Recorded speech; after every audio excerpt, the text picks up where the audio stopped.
Hello and welcome to Air Pravas Academy. Today we are going to look at the second part of this tourist place of JNK. Yesterday we looked at some places and today we are going to continue from that. As usual, we are going to go through MCQs and we will discuss each and every place with each MCQ.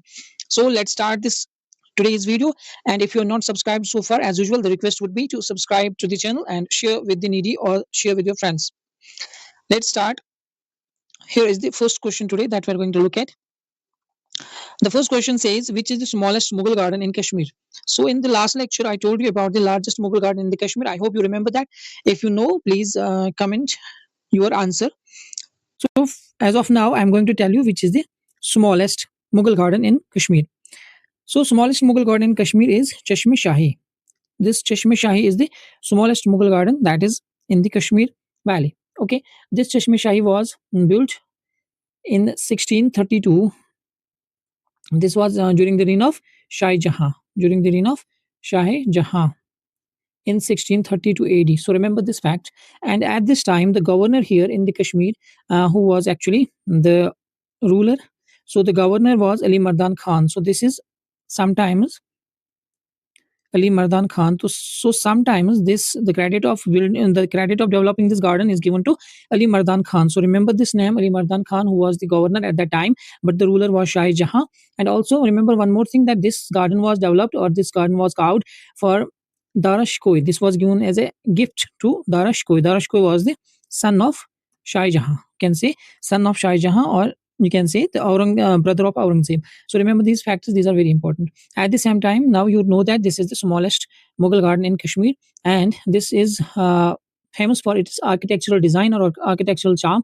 बहुत ही इसकी जो architectural charm है उसकी वजह से ज़्यादा famous हुआ है, और इसको प्रेज भी किया गया था. एक बंदा था जिसका नाम था एल्डस हॉक्सले. एल्डस हॉक्सले, उसने इसको बहुत ही प्रेज किया, जो इसकी चार्म है स्पेशली उससे regarding. So remember these facts, this is very important. Now you know that largest garden as well as smallest garden in valley of the Mughal gardens. Next question. The Shanti Stupa in Ladakh was inaugurated by the Dalai Lama in which year? Shanti Stupa in Ladakh, this was inaugurated in which year by Dalai Lama? So remember this. Here the year is 1991. So the answer to this question is 1991. Now you have to remember about this Shanti Stupa, that this Shanti Stupa was developed, or this Shanti Stupa was constructed as part of the celebration of 2500 years of Buddhism. 2500 years of Buddhism. This was developed by Japanese. This was developed by Japanese. ये जो शांति स्तूपा है ये develop किया गया था Japanese लोगों के तरफ से. ये कहाँ पे है? लद्दाख में है ये शांति स्तूपा. ये आपको याद रखना है.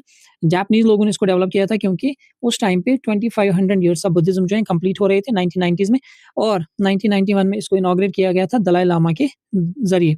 जो दलाई लामा है उन्होंने इसको इनॉग्रेट किया था 1991 में. सो यहाँ पे याद रखने की बात यह है कि शांति स्तूपा जो यहाँ पे है लद्दाख में, इसको बनवाया गया था as part of the celebration of 2500 years of Buddhism. 2500 years of Buddhism. Buddhism जो धर्म है उसको 2500 साल जब हुए थे तब ये बनवाया गया था.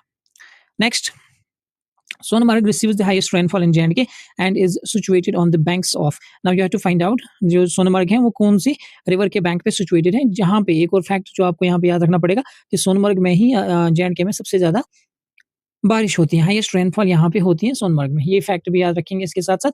और ये जो सोनमर्ग है इसको क्या कहा जाता है? हाँ, गोल्डन मीडो या मीडो ऑफ गोल्ड है ना, ये आपको पता होना चाहिए. गोल्डन मीडो और you can say मीडो of gold. This is very important. Then remember this is on the banks of river Sindh. This is on the banks of river Sindh. So option number 4 would be the correct option. And NH1 National Highway 1D goes through this Sonmarg. ये भी पूछा जाता है कौन सी highway जो है सोनमर्ग से होके गुजरती है. NH1 national highway 1D. अगर हम बात करेंगे तो हाईएस्ट रेनफॉल यहाँ पे J&K में होता है. This is also called gateway to Thajiwas and Machoi glaciers. This is Sonamarg is also called gateway to Thajiwas. Gateway to Thajiwas. Thajiwas wildlife sanctuary भी है, वो भी आप याद रखेंगे, जो कि आती है गांधरबल डिस्ट्रिक्ट में. ठीक है, ये गांधरबल डिस्ट्रिक्ट का ही पार्ट है. सोनमर्ग भी गांधरबल डिस्ट्रिक्ट में ही आता है. सो remember these factors, this is very important. Next question is the hall of fame museum in Leh. So first of all, remember this Hall of Fame Museum is in Leh. So this can itself be a question. The Hall of Fame Museum कहाँ पे located है? This is in ले. इसको manage कौन करता है? यहाँ पे जो क्वेश्चन पूछ रहा है इसको मैनेज करता है इंडियन आर्मी. ठीक है, तो हॉल ऑफ फेम जो है ये लेह में, इसको मैनेज करता है इंडियन आर्मी, और इसमें जो है मार्टियर्स के नाम वगैरह लिखे जाते हैं। So remember this fact, this is important. Hall of fame museum जो है लेह में, इसको मैनेज करता है Indian army. You have to remember this part of this question. Next is who built the Leh palace in the 16th century. Leh palace जो है किसने बनवाया 16th सेंचुरी में। सो लेह पैलेस जो है this is modelled on Potala palace जो लहासा में है, ठीक है। पटोला पैलेस को ही नजर में रख के लेह पैलेस बनवाया गया था। उसका वो मॉडल आप ये कह सकते हैं कि उसी के बेसिस पे उसी के मॉडल को नजर रखते हुए इसको बनवाया गया था, जो कहाँ पे है, पटोला पैलेस लहासा में। नाउ इसको बनाने वाले जो थे उनका नाम था किंग सैनी नामग्याल। अगर आप अच्छे से पढ़ेंगे हिस्ट्री लेह की तो वहाँ पे किंग सैनी नामग्याल जो है काफ़ी ज़्यादा आपको नज़र आते हैं। किंग सैनी नामग्याल ने बनवाया था ये 16th सेंचुरी में।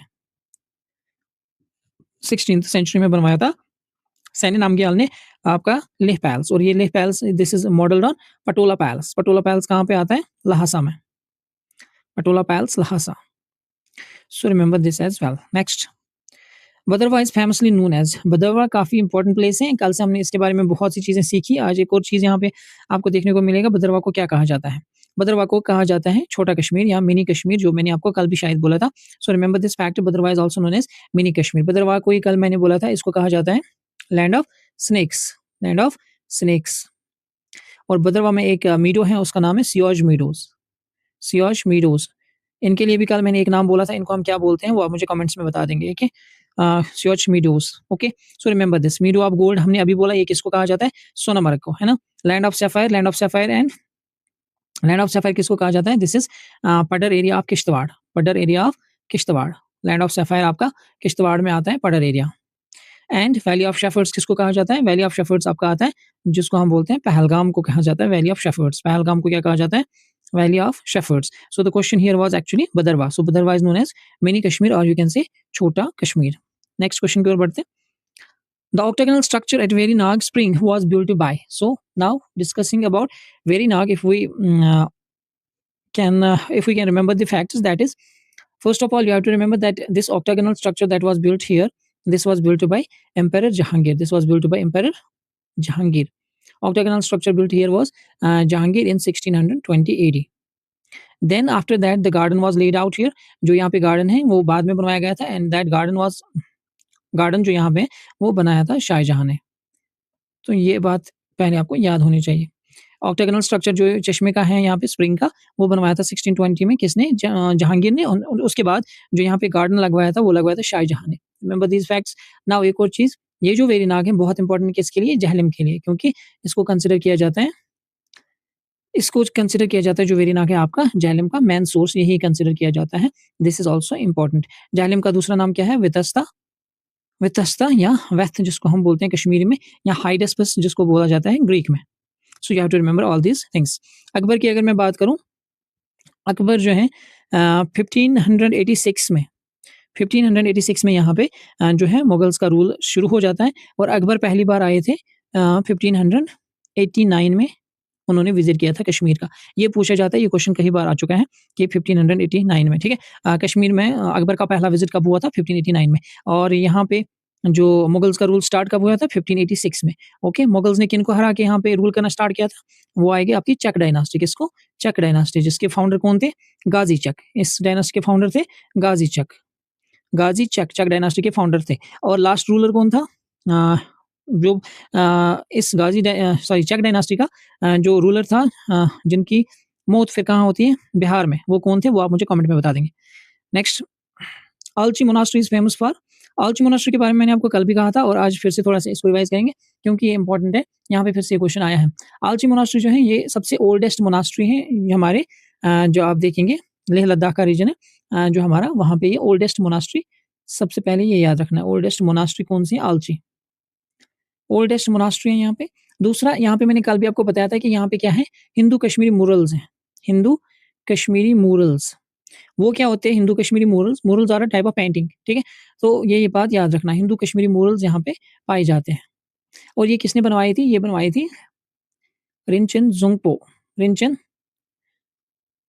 ज़ैंगपो ने बनवाई थी ये मोनास्ट्री। ये आपको याद रखना है। ये ओल्डेस्ट मोनास्ट्री इसलिए है क्योंकि ये 958 के आसपास बनाई गई है, 958 एडी के आसपास ये यहाँ पे बनाई गई थी ये monastery. So remember these factors, these are very important factors. तो याद क्या रखना है आपको, Alchi monastery is famous for. अब ये फेमस किस लिए है, आलची मोनास्ट्री जो है ये फेमस किस लिए है? क्योंकि यहाँ पे हिंदू कश्मीरी मूरल्स पाए जाते हैं। That's option number B would be the right answer. Okay, next. The Indira Gandhi tulip garden was opened in 2017 by. ये जो इंदिरा गांधी ट्यूलिप गार्डन है ये 2007 में खोला गया था। किसके जरिए से ओपन किसने किया था इसको? तब यहाँ पे जो सीएम थे that was Ghulam Nabi Azad. So option number B would be the right option. Ghulam Nabi Azad साहब थे और ये जो है आपको पता है एशिया का लार्जेस्ट ट्यूलिप गार्डन कंसिडर किया जाता है।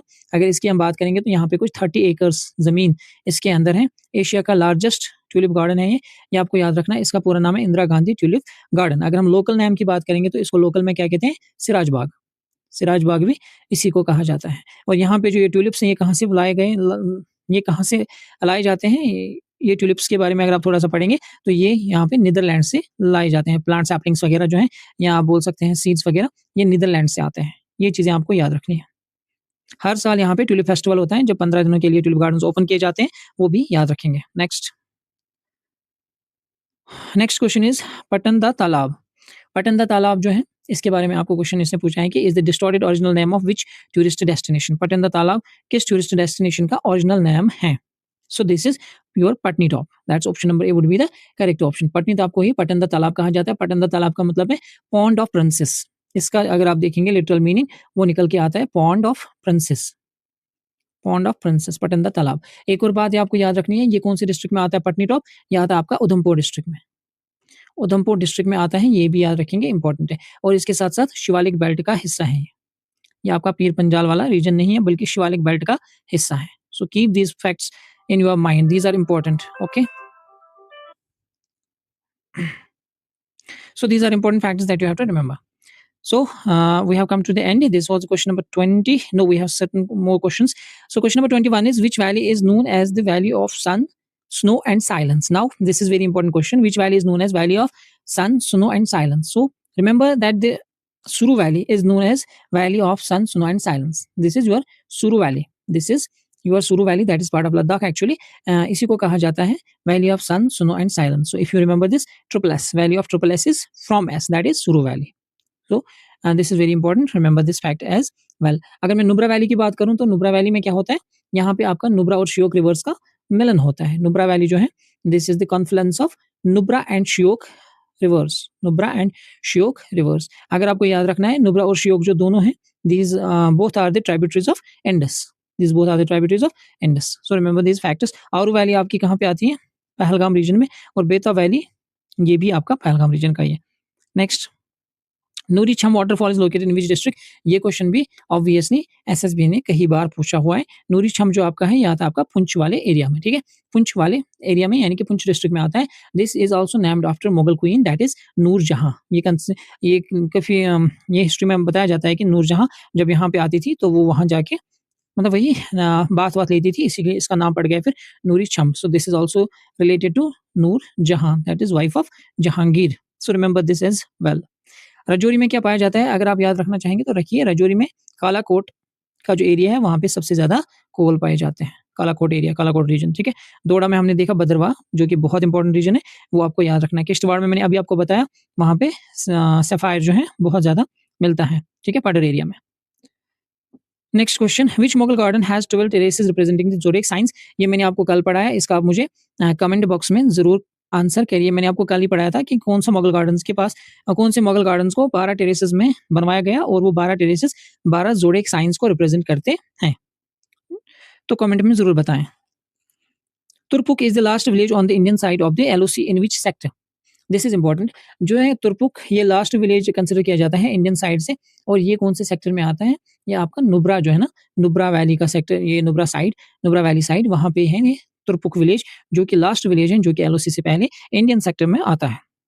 सो रिमेंबर दिस, तुरपुक विलेज आपको याद रखने की जरूरत है। और कौन से साइड में है? ये नुब्रा वैली के आसपास, जहाँ पे ये लास्ट विलेज है इंडियन सेक्टर का।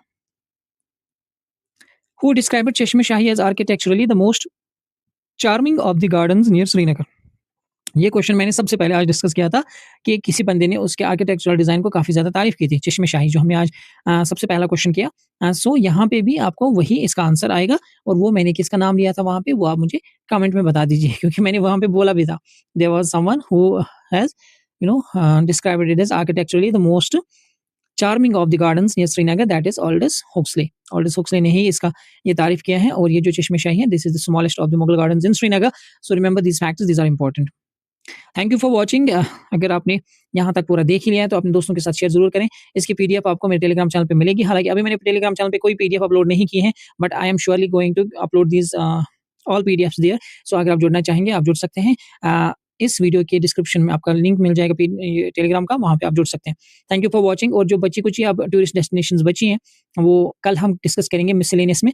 सो remember to subscribe to this channel. Thank you for watching.